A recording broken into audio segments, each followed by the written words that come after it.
the newspaper industry is always changing. A lot of times, especially now, people are saying it's going to die, and I actually don't agree with that. I think that it's just always changing. No matter what the media source is, it's going to change, and I think that right now it's in a very big transition period.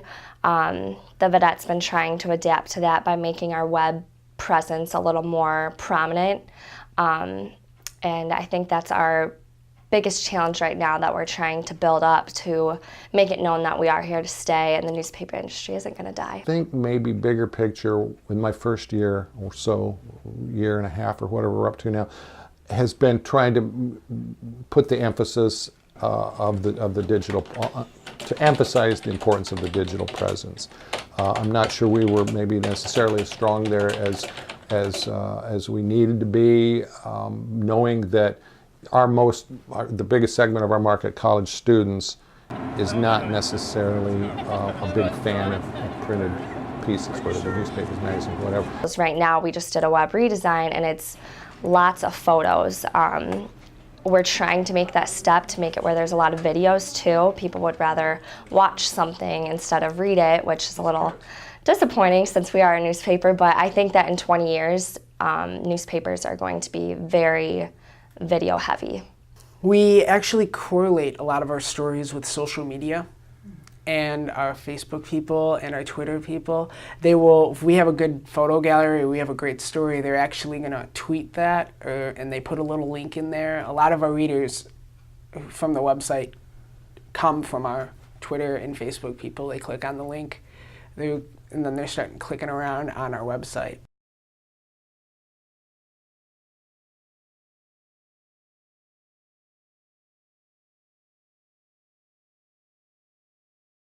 There should be some savings there that's not really new revenue, but it's kind of protecting some revenue with reducing the print cycle. You would use a third party so there's to some new get the advertising inserts, that's and going then on in the Vidette right now, that's crucial.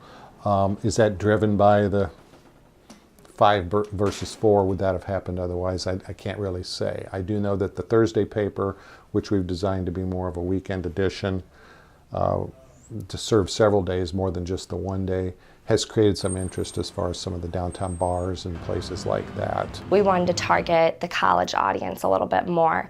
Obviously we have faculty and people in the Bloomington Normal community that aren't in their 20s that read the Vidette, but the majority of our audience is college students, and they like entertainment news. They like to have fun and do things on the weekend, and the Bird is kind of all about that, what they can do on Bloomington Normal to have fun and be entertained.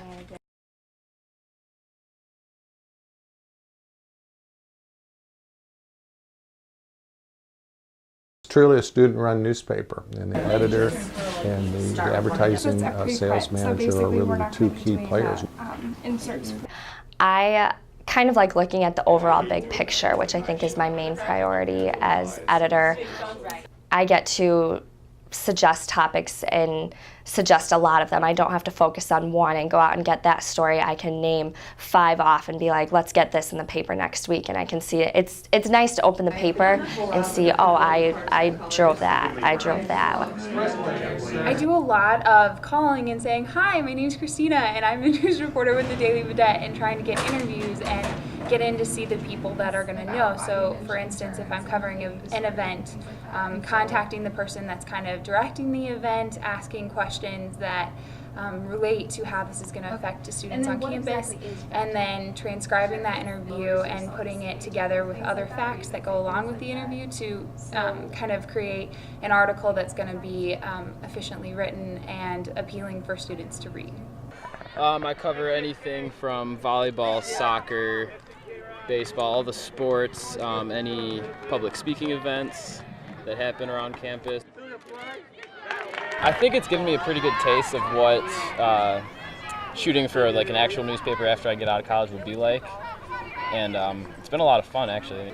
Unfortunately, I don't think it's read as much as it should be. I mean, there's a lot of, I think we put out a lot of good photos. I think the stories are good, and although now that we recently launched an app and we've overhauled the website, we've overhauled the layout of Vidette, I think it's like a lot more appealing, and it's better than it was maybe 2 years ago or something.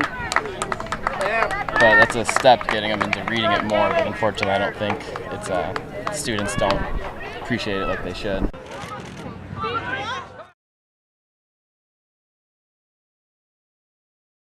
As far as the next year or two, I have to say no, but who knows what the future can really predict with that kind of stuff. We're seeing more stuff go digital and digital to the iPads and all that kind of stuff.